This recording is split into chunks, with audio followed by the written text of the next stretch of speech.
تقدیر کیا ہے؟ اگر سب کچھ پہلے سے ہی لکھا لکھایا ہے تو ہم اپنے اعمال کے ذمہ دار کس طرح ہوئے؟ پھر اعمال کی جزا و سزا کیسی؟ پھر جنت و دوزخ کے کیا معنی؟ وضاحت فرمائے۔ بھئی سچی بات یہ ہے کہ اس سوال نے ایک عرصے تک مجھے بھی ستائے رکھا، اور میں سوچتا رہا کہ اگر واقعی اللہ تعالیٰ نے پہلے سے ہی سب کچھ لکھ دیا ہے کہ میں اتنے بج کر اتنے منٹ میں بیٹھ کے یہاں پہ ایک لیکچر دوں گا، یہ تقریر کروں گا، اتنے بج کر اتنے منٹ میں نماز پڑھوں گا، اتنے بج کے اتنے منٹ میں فلاں کو گالی دوں گا، فلاں کو تھپڑ ماروں گا، یہ پہلے سے ایک میرا شیڈول مرتب ہے اللہ کے ہاں، لکھا لکھایا پروگرام چھپا چھپایا موجود ہے، میرے کیا قصور؟ تو لکھنے والے کا قصور ہے؟ بات تو خطرناک ہے نا، بات تو خطرناک ہے نا۔ تقدیر کیا ہے؟ عربی میں اس کے لیے ایک لفظ لکھا جاتا ہے دینی کتابوں میں، علم اللہ السابق، اللہ کا علم جو پہلے سے اسے حاصل ہے۔ اللہ کو معلوم ہے کہ آج میں اتنے بج کر اتنے منٹ پہ اپنی مرضی سے، اپنے ارادے سے، اپنی آزادی فکر اور آزادی عمل پہ، عمل سے کام لیتے ہوئے یہ کام کروں گا۔ اب بھائی کام تو میں اپنی مرضی سے کر رہا ہوں، اپنی آزادی سے، اپنے ارادے سے کر رہا ہوں، لیکن اتنی سی بات تو مانو کہ اللہ تعالیٰ علام الغیوب ہے، علیم بذات الصدور ہے۔ مجھے اپنے بارے میں پتہ نہیں ہے کہ کل 10:10 پہ میں کیا کروں گا، اس کو پتا ہے۔ مجھے اپنے بارے میں پتہ نہیں ہے کہ میں 10 سال کے بعد کہاں ہوں گا، کیا کر رہا ہوں گا، فلاں بج کے فلاں منٹ، اس کو پتا ہے۔ اس کو میرے آزادانہ، خود مختارانہ، فری ول کے ساتھ کیے ہوئے اعمال کا پتہ ہے کہ میں اپنی مرضی سے، اپنے فری ول کے ساتھ، اپنے ارادے سے اتنے بج کر اتنے منٹ پہ کیا کروں گا۔ یہ اس نے اپنے ہاں لکھ رکھا ہے، اس لیے کہ اس کو پوری کائنات کا نظام چلانا ہے۔ اس کا علم جو ہے وہ صحیح ہے، لیکن اس کا علم میرے ارادے سے نہیں ٹکراتا ہے۔ یہ بات میں ایک مثال سے سمجھاؤں گا۔ میرے ساتھ ایک واقعہ پیش ہو گیا، اس دن مجھے تقدیر سمجھ میں آ گئی کہ ہوتی کیا ہے۔ 1971 کی بات ہے کہ یہاں اکاؤنٹنٹ جنرل آفس میں ڈپٹی اکاؤنٹنٹ جنرل تھا۔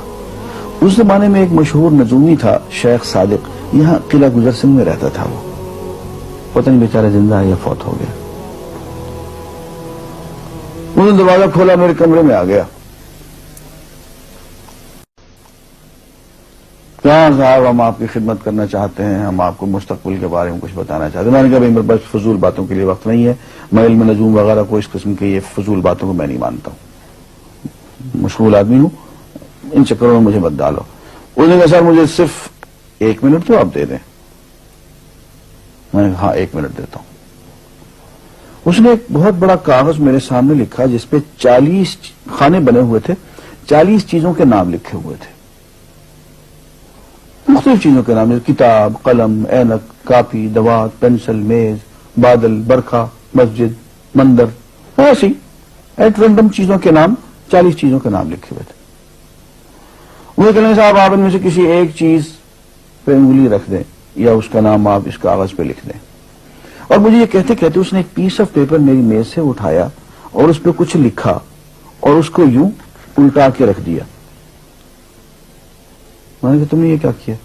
کہنے لگے جی میں نے وہ چیز لکھ دی ہے، وہ نام جو ابھی آپ لکھیں گے۔ تو اب میں پریشان ہو گیا۔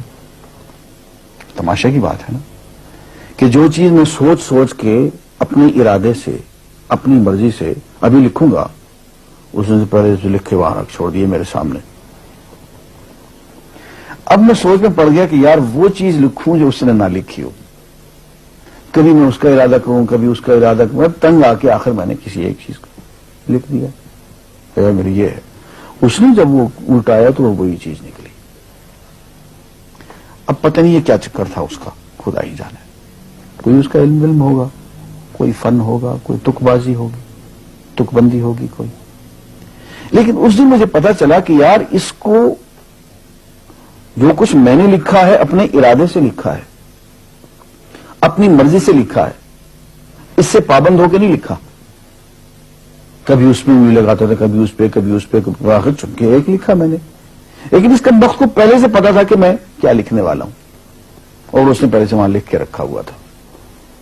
میں نے کہا یار ایک محدود علم والا آدمی میرے آئندہ کے اعمال کو اپنے ہاں لکھ کے رکھ سکتا ہے. ہر چن کے وہ عمل میں اپنی مرضی سے کر رہا ہوں، اپنے ارادے سے کر رہا ہوں، کوئی مجبوری نہیں ہے اس میں.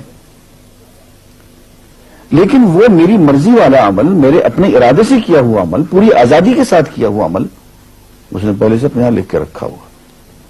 یار اگر یہ انسان کر سکتا ہے تو رحمان کیوں نہیں کر سکتا؟ اس نے میرے سارے اعمال جو میں آئندہ چل کے کرنے والا ہوں، وہ سارے کے سارے اعمال اس نے اپنے یہاں لکھ کے رکھے ہیں. اس کو انتظام کرنا ہے، میرے رزق کا انتظام بھی کرنا ہے، آگے میری زندگی، میری موت، میری قبر میں اکوموڈیشن کا پتہ نہیں کہاں کا میرے اس نے انتظامات کرنے ہیں. تو میرے بارے میں اس نے سارا کا ڈیٹا کلیکٹ کر کے رکھا ہوا ہے اپنی انفارمیشن کے لیے کہ یہ اپنی مرضی سے کیا کیا کچھ کرے گا. تو اس کے لکھے ہوئے ہونے سے میری مرضی ختم نہیں ہوتی، میری ذمہ داری ختم نہیں ہوتی، میرا ارادہ، میری فری ول ختم نہیں ہوتی. یہی وجہ ہے کہ ہم جو اعمال کرتے ہیں اس میں سے اللہ تعالیٰ اس کی کچھ ذمہ داری ہم پہ ضرور ہوتی ہے. کچھ کام اللہ تعالیٰ کا ایک نظام ہے، اس میں شاید ہماری ذمہ داری نہ ہو، وہاں جبر ہو. لیکن کچھ اعمال ایسے ہیں جن میں خالصتاً ہمیں آزادی حاصل ہے، ہمیں اختیار حاصل ہے، ہم ان کے ذمہ دار ہیں، ہمیں ان پہ جزا ملے گی، ہمیں ان پہ سزا ملے گی، اللہ تعالیٰ بچائے. اور جزا ملے گی تو جنت ہوگی، سزا ملے گی تو دوزخ ہوگی.